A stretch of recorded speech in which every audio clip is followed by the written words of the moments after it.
الرحمن الرحيم. يا أيها الذين آمنوا لا تلهكم أموالكم ولا أولادكم عن ذكر الله ومن يفعل ذلك فأولئك هم الخاسرون. وأنفقوا مما رزقناكم من قبل أن يأتي أحدكم الموت فيقول رب لولا أخرتني إلى أجل قريب فأصدق وأكن من الصالحين ولن يؤخر الله نفسا إذا جاء أجلها والله خبير بما تعملون.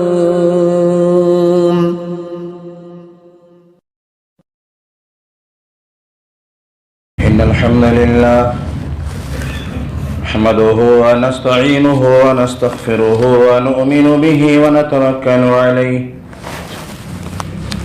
ونعوذ بالله من شرور أنفسنا ومن سيئات أعمالنا من يهده الله فلا مضل له ومن يضلله فلا هادي له ونشهد أن لا إله إلا الله ونشهد أن محمدا عبده ورسوله أرسله بالحق بشيرا ونذيرا. أما بعد فإن خير الحديث كتاب الله وخير الهدي هدي محمد صلى الله عليه وسلم وشر الأمور محدثاتها وكل محدثة بدعة وكل بدعة ضلالة وكل ضلالة في النار. أعوذ بالله السميع العليم من الشيطان الرجيم. بسم الله الرحمن الرحيم. قاف والقرآن المجيد بل عجبوا أن جاءهم منذر منه فقال الكافرون هذا شيء عجيب أإذا متنا وكنا ترابا وذلك رجع بعيد قد علمنا ما تنقص الأرض منهم وعندنا كتاب حفيظ بل كذبوا بالحق لما جاءهم فهم في أمر مريج أفلم ينظروا إلى السماء فوقهم كيف بنيناها وزيناها وما لها من فروج والأرض مددناها وألقينا فيها رواسي وأنبتنا فيها من كل زوج بهيج تبصرة وذكرى لكل عبد منيب ونزلنا من السماء ماء مباركا فأنبتنا به جنات وحب الحصيد والنخل باسقات لها طلع نضيد رزقا للعباد وأحيينا به بلدة ميتا كذلك الخروج كذبت قبلهم قوم نوح وأصحاب الرس وثمود وعاد وفرعون وإخوان لوط وأصحاب الأيكة وقوم تبع كل كذب الرسل فحق وعيد أفعينا بالخلق الأول بل هم في لبس من خلق جديد. قال الله تبارك وتعالى في كلامه المجيد أعوذ بالله من الشيطان الرجيم. يا أيها الذين آمنوا لا تلهكم أموالكم ولا أولادكم عن ذكر الله ومن يفعل ذلك فأولئك هم الخاسرون. رب اشرح لي صدري ويسر لي أمري واحلل عقدة من لساني يفقهوا قولي رب زدني علما. ہر قسم کی تعریف و توصیف، بڑائی، بزرگی، حمد و ثنا اس اللہ رب العالمین کے لیے لائق اور سزاوار ہے جو ہم سب کا خالق ہے، رازق ہے، پالنہار ہے، مشکل کشا ہے، ہماری بگڑی کو بنانے والا ہے، ہماری پریشانیوں کو، مصیبتوں کو، بیماریوں کو دور کرنے والا ہے. وہی خالق کائنات، مالک ارض و سما ہے جس نے ہمیں عدم سے وجود بخشا، عقل و شعور سے ہمیں نوازا، ہمیں ہاتھ پاؤں دیے، زبان عطا فرمائی، جسم کے تمام اعضاء جوارح کو درست اور صحیح سالم بنایا. مزید ہماری رشد و ہدایت کے لیے زندگی کا مقصد ہمیں سمجھانے کے لیے، بتانے کے لیے آخری نبی جناب محمد الرسول اللہ صلی اللہ علیہ وسلم کو بھیجا، جن کو پوری دنیا کے لیے اللہ نے نبی بنایا، خاتم النبیین بنایا، جن کے بعد قیامت تک کوئی نبی آنے والا نہیں ہے. اس کے ساتھ ساتھ اللہ تعالیٰ نے ایک عظیم کتاب ہمیں عطا فرمائی قرآن کی شکل میں. یقیناً قرآن وہ کتاب ہے کہ اگر اس کو ہم پڑھیں بغور، اس کو سمجھیں تو ہماری زندگی کے تمام مسئلے حل ہو جائیں گے.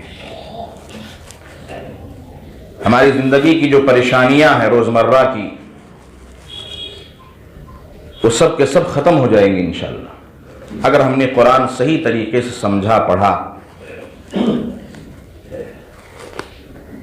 اللہ تعالیٰ نے اس روئے زمین پر اس فنا ہونے والی دنیا میں ہمیں پیدا کیا ہے، اور ہم یہ بھی جانتے ہیں کہ ہمیں بھی ایک دن ختم ہو جانا ہے، ہماری موت آئے گی. اس روئے زمین پر اس خوبصورت دنیا میں ہمیں ہمیشہ نہیں رہنا ہے.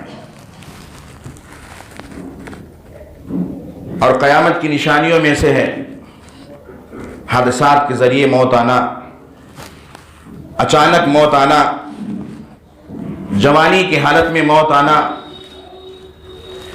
تو ہماری موت کب آ جائے ہمیں نہیں پتا ہے.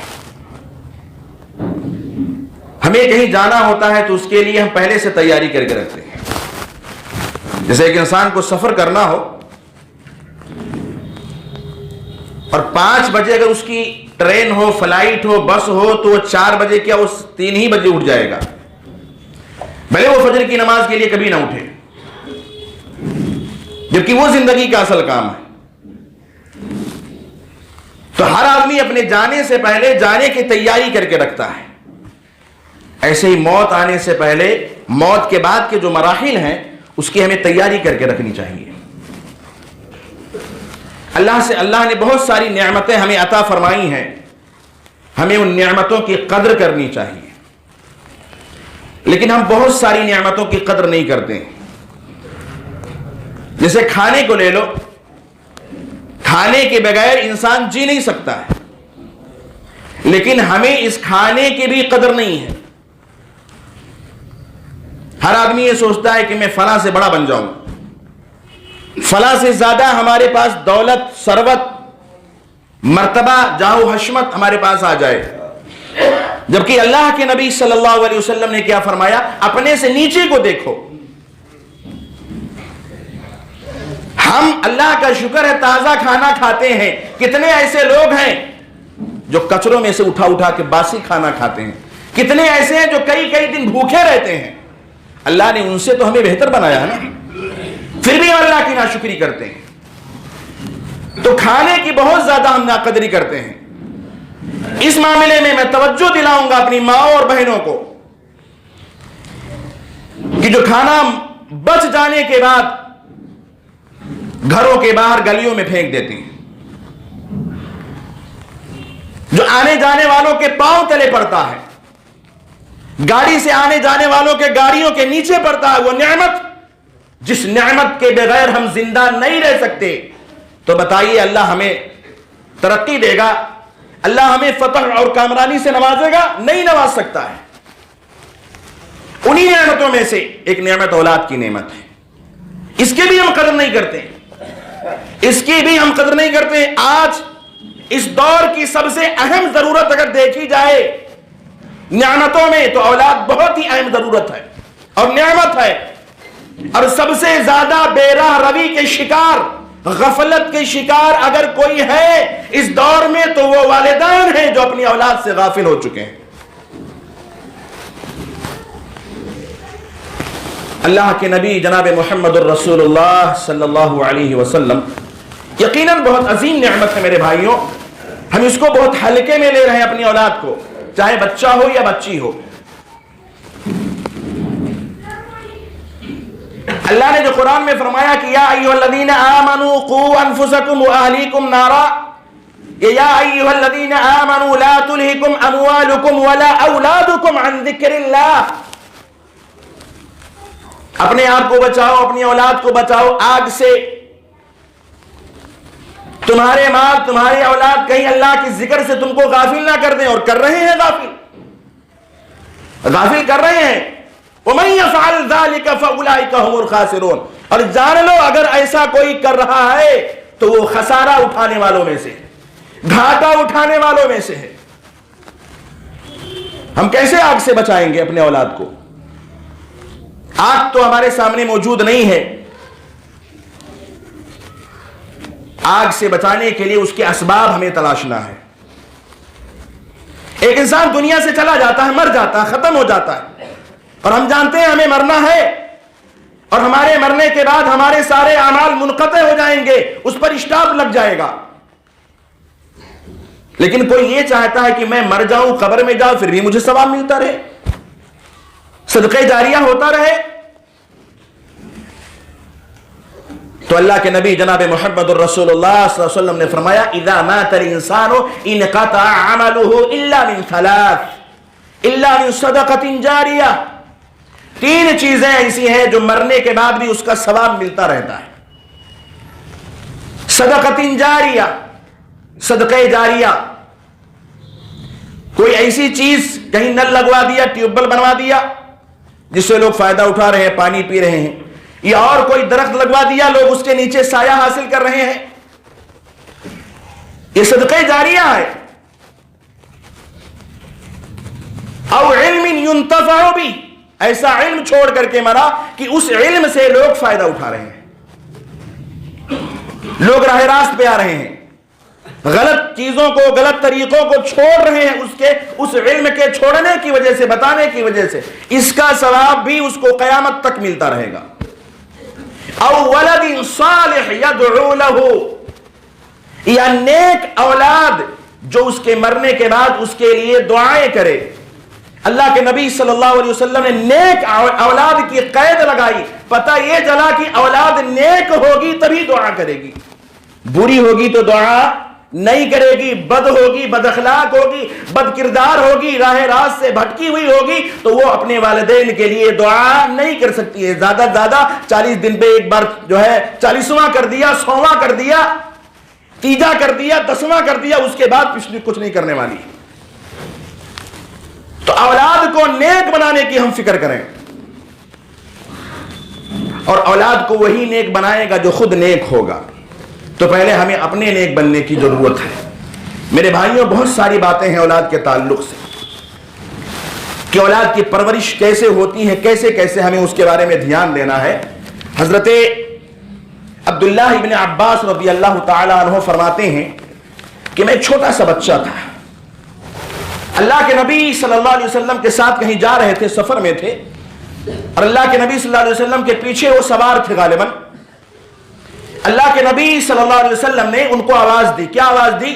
کہتے ہیں کہ کنت خلف رسول اللہ صلی اللہ علیہ وسلم یوما، کہ ایک دن میں اللہ کے نبی صلی اللہ علیہ وسلم کے پیچھے تھا، فقال، آپ نے کہا، یا غلام، اے لڑکے، سنو، یا غلام، اے لڑکے، انی اعلمک بکلمات، اولاد کی تربیت کیسے کی جائے غور سے سنیے گا. انی اعلمک بکلمات، میں تم کو کچھ کلمات سکھانے جا رہا ہوں، کچھ تمہیں باتیں بتانے جا رہا ہوں، غور سے سننا. کیا باتیں تھیں وہ؟ اللہ کے نبی جناب محمد الرسول اللہ صلی اللہ علیہ وسلم نے فرمایا احفظ اللہ یحفظک.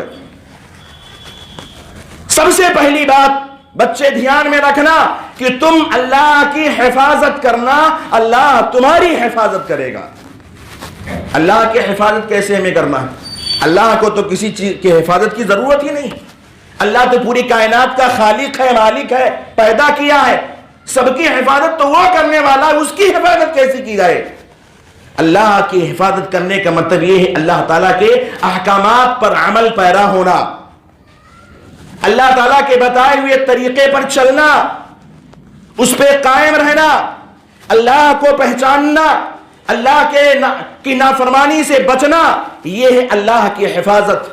ایک بچے کو یہ سکھایا جائے کہ اللہ کون ہے. اللہ وہ ہے جو احکم الحاکمین ہے، جو خالق کائنات ہے، جس کے قبضے قدرت میں پوری کائنات، پوری دنیا زمین آسمان ہے، جس کے اختیار اور اشارے اور حکم کے بغیر ایک پتا ہل نہیں سکتا. یہ بچے کو سکھایا جائے پہلے. جب ایک بچہ یہ جانے گا کہ ہمیں اللہ سے ڈرنا ہے تو اس کا دل مضبوط ہوگا. ہم یہ سکھاتے ہیں کہ ہمیں فلاں فلاں سے ڈر کے رہنا ہے، فلاں بہت بڑا آدمی ہے، فلاں یوں ہے، فلاں بہت جلاد ہے، فلاں اس طریقے کا ہے، اس سے ڈر کر کے رہنا. ہم اپنے بچوں کو یہ سکھاتے ہیں. ایک بچہ گھر سے باہر گیا، بچے کو آواز دیا، رات کی اندھیری رات ہے، آواز دیا بچے کو، ماں آواز دیتی ہے بیٹا ادھر آؤ، کہاں جا رہے ہو، اندھیری رات ہے، باہر مت جاؤ، باہر بھوت آ رہا ہے. ہم بچے کو بھوت سے ڈراتے ہیں، ہم بچوں کو جن و شیاطین سے ڈراتے ہیں، جب ہمیں بچوں کو اللہ سے ڈرانا چاہیے. تب بچہ مضبوط ہوگا. اس کو ہمیں یہ بتانا ہے کہ وما خلقت الجن والانس الا لیعبدون، کہ اے میرے بچے تمہیں اللہ کے سامنے اللہ کے علاوہ کسی اور کے سامنے سجدہ نہیں کرنا، اللہ کے علاوہ کسی اور کے سامنے تمہیں نہیں جھکنا ہے. آگے سنو، اللہ کے نبی صلی اللہ علیہ وسلم فرماتے ہیں احفظ اللہ تجدہ تجاہک. اے بچے اگر تو اللہ کی حفاظت کرے گا، اللہ کے احکامات پر عمل کرے گا، اللہ کے قوانین کو مانے گا، اس کے بتائے ہوئے طریقے پہ چلے گا تو اللہ کو اپنے سامنے پائے گا. مطلب اپنے سامنے پائے گا مطلب یہ ہوا کہ ہر جگہ اللہ تیری مدد کے لیے تیار رہے گا. جیسے اللہ کے نبی جناب محمد الرسول اللہ صلی اللہ علیہ وسلم نے فرمایا ان تعبد اللہ کأنک تراہ فإن لم تکن تراہ فإنہ یراک. ہم نماز پڑھتے ہیں تو نماز میں ہمارے دھیان پتہ نہیں کہاں کہاں چلا جاتا ہے، کیا کیا سوچتے ہیں، کیا کہاں کہاں پہنچ جاتا ہے. شیطان ہے، اس کا کام ہے ہمیں بہکانا. اللہ کے نبی صلی اللہ علیہ وسلم نے فرمایا اور نماز کی حالت میں بہت ساری ایسی چیزیں یاد آتی ہیں جو کبھی یاد نہیں آتی. لوگ کہتے بھی اپنے زبانوں سے قد افلح المؤمنون الذین هم فی صلاتهم خاشعون. وہی مومن کامیاب ہے جو اپنی نمازوں میں خشوع اور خضوع برتتے ہیں. تو جب نماز پڑھو تو پورا دھیان اللہ کی طرف، پورا دھیان اللہ کی طرف ہونا چاہیے. اللہ کے نبی نے فرمایا نماز جب تم پڑھو اللہ کی عبادت کے لیے کھڑے ہو تو ایسا لگے تم اللہ کو دیکھ رہے ہو. کیونکہ جب انسان کسی کو دیکھتا ہے تو گناہ نہیں کرتا، غلطی نہیں کرتا ہے، چوری نہیں کرتا ہے. جب دیکھتا ہے سنسان ہے پھر چوری اور ڈکیتی کرتا ہے. ان تعبد اللہ کأنک تراہ فإن لم تکن تراہ. لیکن اللہ کو نہیں دیکھ سکتے دنیا میں، وہ تو قیامت میں، آخرت میں، جنت میں دیکھنا ہے جو بہت بڑی نعمت ہوگی.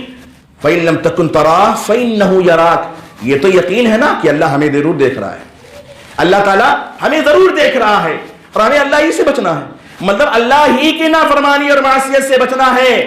تو جو اللہ کا خوف ہوگا تو ایک بندہ، جب ایک بچہ اللہ کے دل کے اندر اللہ کا ڈر پیدا ہوگا تو جو بھی کام غلط کام کرنے جائے گا تو یہ سوچے گا کہ اللہ دیکھ رہا ہے. تو ہمیں اللہ کی پہچان کرائے، اس کے عقائد سب سے پہلے درست کرایا جائے، اس کی توحید کو صحیح کرایا جائے کہ اللہ کے علاوہ کوئی خالق نہیں، کوئی مالک نہیں، کوئی مشکل کشا نہیں، کسی کے سامنے سجدہ نہیں کرنا ہے، جو مانگنا ہے اللہ سے مانگنا ہے. تو اللہ کے نبی نے فرمایا احفظ اللہ تجدہ تجاہک، تو اللہ کی حفاظت کر تو اللہ کو اپنے سامنے پائے گا. اذا سألت فاسأل اللہ، جب کوئی چیز مانگنا ہو تو اللہ سے مانگ. اللہ سے مانگ مطلب یہ ہے کہ ہر چیز کی امید اللہ سے رکھ. اللہ کے نبی نے فرمایا جب تمہارے جوتے کا تسمہ ٹوٹ جائے وہ بھی اللہ سے مانگو. مگر حقیقی سے حقیقی چیز. مشرکین کا ایک نظریہ یہ بھی تھا کہ چھوٹی چھوٹی چیزیں کیا اللہ سے مانگیں،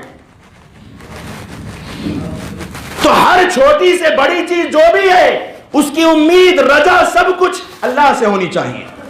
سر کا درد بھی اللہ ہی ٹھیک کرے گا اور کینسر بھی اللہ ہی ٹھیک کرنے والا ہے. تو اذا سالتا فاسأل اللہ، اپنے بچوں کے دماغ میں یہ بات ڈالو کہ بیٹے اے بچی جب تو مانگ تو صرف اللہ سے مانگ، تو امید ہمیشہ اللہ سے رکھ. اگر تجھے اللہ سے امید ہے تو کبھی بھوکا نہیں رہ سکتا ہے، تو کبھی بھوکا نہیں رہ سکتا ہے. اور وَإِذَا اسْتَعَنْتَ فَاسْتَعِنْ بِاللَّهِ، اور جب مدد کی ضرورت پڑے تو وہ بھی اللہ سے مانگ. مدد کی ضرورت پڑے تو بھی اللہ سے مدد مانگ. اگر کسی کام میں تو محنت کر رہا ہے تو محنت کرتے کرتے اگر وہ کام نہیں بن رہا ہے تو اللہ کو یاد کر، انشاءاللہ تیرا کام بن جائے گا. قرآن کہتا ہے وَاسْتَعِينُوا بِالصَّبْرِ وَالصَّلَاةِ وَإِنَّهَا لَكَبِيرَةٌ إِلَّا عَلَى الْخَاشِعِينَ، کہ مدد مانگنا ہے تو صرف اللہ سے مانگو اور ذریعہ اپناؤ کہ مصیبتوں پر صبر کرو، پریشانیوں پر بیماریوں پر صبر کرو اور نماز پڑھو، اللہ تمہاری مدد ضرور فرمائے گا. اللہ مدد کرنے والا ہے. یقین ایمان اللہ رب العالمین پر ہونا چاہیے. اور پھر اللہ کے نبی نے کیا فرمایا، کیا کیا تعلیم دی، کیا کیا سکھایا بچے کو. میرے بھائیوں ہم یہ سب نہیں سکھاتے ہیں. ہم تو یہ سکھاتے ہیں ابا سے ڈر، اماں سے ڈر، چاچا سے ڈر، فلاں سے ڈر، ٹیچر سے ڈر، اس سے ڈر. یہ خوف دلاتے ہیں. ہمارا ایمان کمزور ہو چکا ہے بالکل.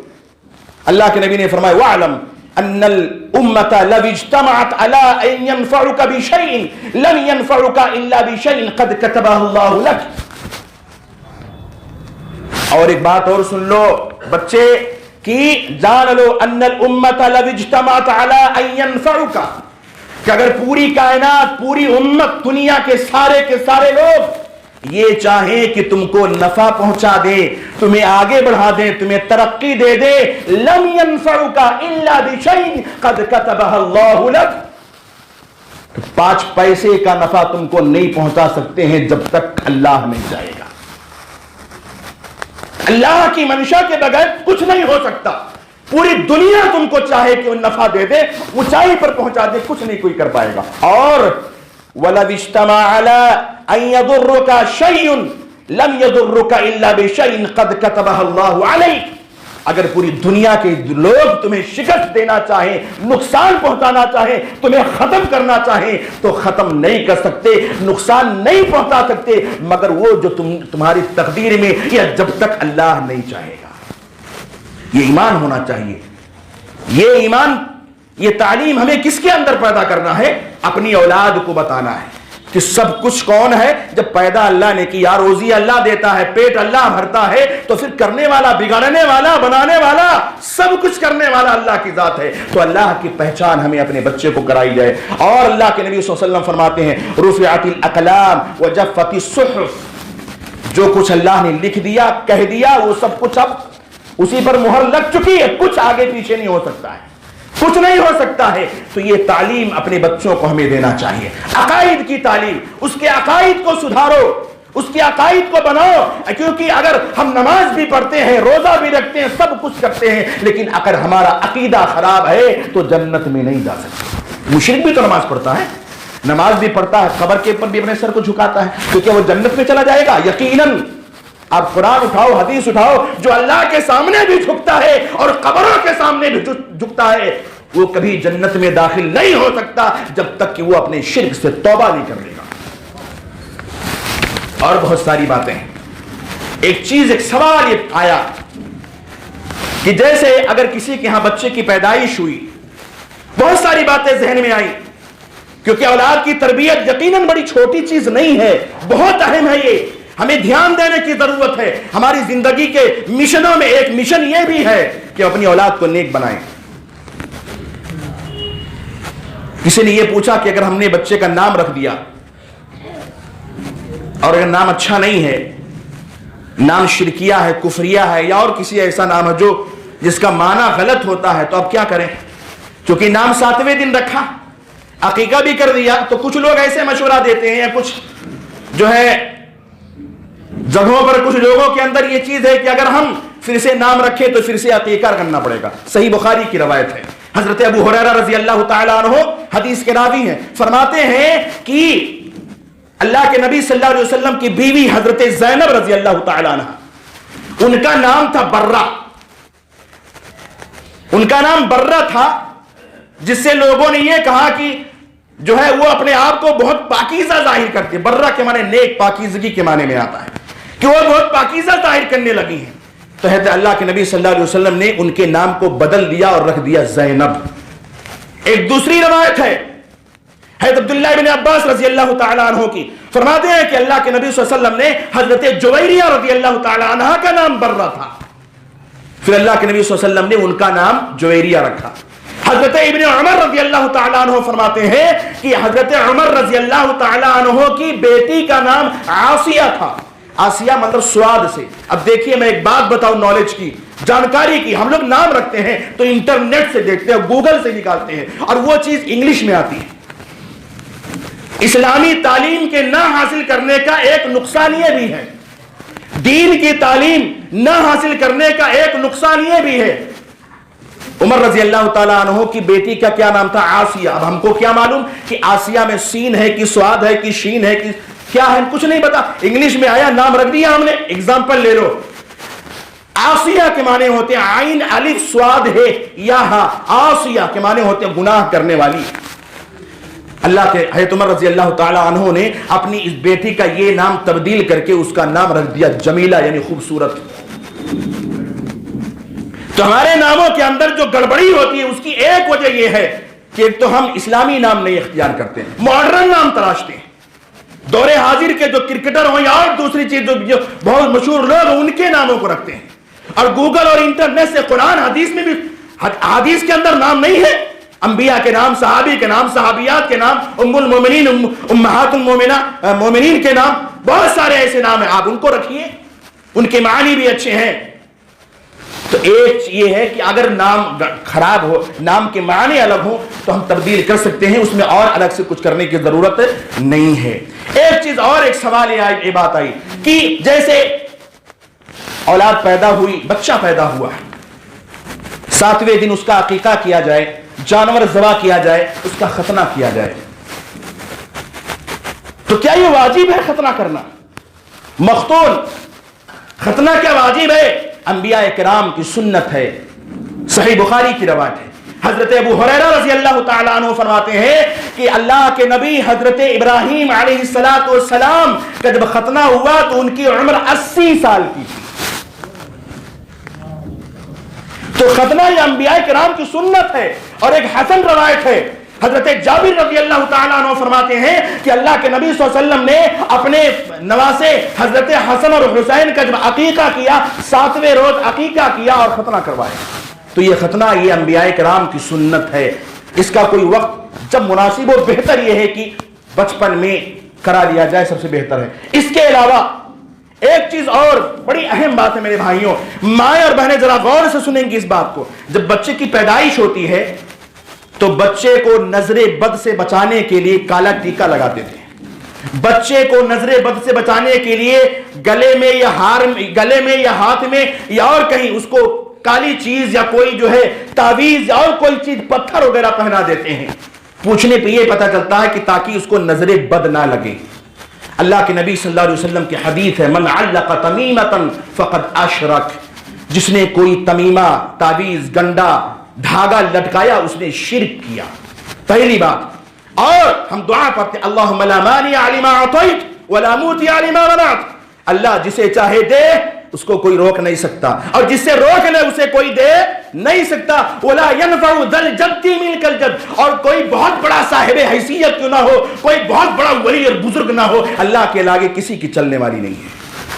اللہ کے آگے کسی کی چلنے والی نہیں ہے. تو یہ تعویذ پہنانا اور یہ اس طریقے سے دھاگے پہنانا نظر بد کے لیے یہ غلط ہے, یہ شرک ہے, اس سے پرہیز کیا جائے. ایسا کام نہیں کرنا چاہیے. اللہ کے نبی صلی اللہ علیہ وسلم کا طریقہ کیا تھا کہ آپ صلی اللہ علیہ وسلم جب نظر لگتی تھی تو آپ دعا پڑھتے تھے.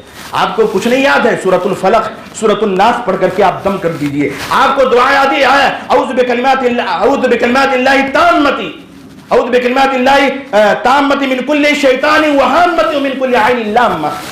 دعائیں یاد کرو, یاد کرواؤ بچوں کو.